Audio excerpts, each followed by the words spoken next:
முதல்வர் தனிமைப்பட்டு நிற்கிறார் என மு.க.ஸ்டாலின் தெரிவித்திருக்கிறார். தனி ஆவர்த்தனம் செய்ய நினைத்ததில் முதல்வர் தனிமைப்பட்டு நிற்கிறார் எனவும் அரசியல் கட்சித் தலைவர்கள், விவசாயிகள் சங்கத்தினர் எல்லோரும் மேகதாது விவகாரத்தில் கர்நாடகத்துடன் பேச்சுவார்த்தை நடத்துவது. இது பற்றிய மேலும் விவரங்களை எமது செய்தியாளர் செலினா விவரிக்க கேட்கலாம்.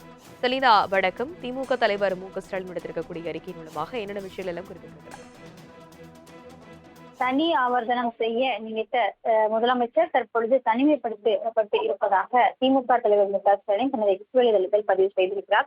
குறிப்பாக தமிழ்நாட்டில் இருக்கக்கூடிய அனைத்து அரசியல் கட்சி தலைவர்களும், விவசாயிகள் சங்கத்தின் எல்லோரும் மேட்டூர் அணை விவகாரத்தில் கர்நாடகாவுடன் பேச்சுவார்த்தை நடத்துவது பயனளிக்காது என்று எச்சரித்தோம் எனவும், கர்நாடகம் செல்ல வேண்டாம் என்று தமிழ்நாடு முதலமைச்சருக்கு கோரிக்கை வைத்த பிறகும் தமிழ்நாட்டிற்கு தண்ணீர் தர முடியாது என்று திட்டவட்டமாக அறிவிக்கப்பட்ட மாநிலத்துடன் சட்ட ரீதியான போராட்டம் வேண்டும் என்பதேதான் கடந்த காலத்தில் நாம் பெற்ற படிப்பினை தெரிவித்திருப்பதாகவும், உபரிநீரை வெளியேற்றும் வடிகால் பகுதியாகத்தான் அவர்கள் தமிழ்நாட்டை பார்க்கிறார்கள் எனவும், ஆனால் அதனால்தான் கர்நாடகம் சென்றால் காவிரியை கையோடு எடுத்து வந்து விடலாம் என்று தமிழ்நாட்டின் புதிய முதலமைச்சர் நினைத்தாரோ எனவோ நமது எச்சரிக்கைகளையும் மீறி கர்நாடகம் செல்வதற்கு தூது அனுப்பினார் எனவும், தமிழ்நாட்டிற்கு தண்ணீர் திறந்துவிட சொல்லி உத்தரவிட்ட பிறகும் நாங்கள் இப்போதைக்கு வர மாட்டோம் என்று கேட்டை காட்டி இருப்பதாகவும், இது போன்ற சூழ்நிலைகள் முன்புதான் கணித்துதான் தமிழ்நாட்டில் இருக்கக்கூடிய அனைவரும் எச்சரித்ததாகவும், இனியும் தமிழ்நாட்டின் உபரி பிரச்சனையை, காவிரி விவகாரத்தை முதலமைச்சர் ஆலோசனையோடு அணுக வேண்டும் எனவும்,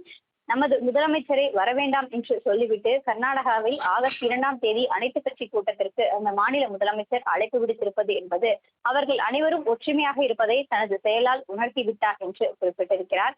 இனியும் அனைத்து கட்சி கூட்டத்தை கூட்டுவது எப்போது எனவும், இப்போது முடியுமா முடியாதா என்ற கேள்வியை திமுக தலைவர் மு.க.ஸ்டாலின் முதலமைச்சரிடம் எழுப்பியிருக்கிறார். குறிப்பாக காவிரி விவகாரத்தில் கர்நாடகாவிற்கு சென்று பேச்சுவார்த்தை நடத்த வேண்டாம் என்று அனைவரும் எச்சரித்த பிறகும் கர்நாடகாவிற்கு செல்வேன் என்று கூறிய முதலமைச்சருக்கு தற்பொழுது அவர்கள் கர்நாடகாவிற்கு வர வேண்டாம் என்று சொல்லிவிட்டு ஆகஸ்ட் 2 அனைத்து கட்சி கூட்டத்தை கூட்டுவதற்காக கர்நாடக முதலமைச்சர் அழைப்பு விடுத்திருப்பது என்பது கர்நாடகாவில் இருக்கக்கூடிய அனைவரும் ஒற்றுமையாக இருப்பதை உணர்த்திவிட்டார் எனவும், அனைத்து கட்சி கூட்டத்தை இப்போது கூட்டுவார்களா, முடியுமா முடியாதா என்ற கேள்வியையும் தற்பொழுது திமுக தலைவர் மு.க.ஸ்டாலின் முதலமைச்சரிடம் எழுப்பியிருக்கிறார்.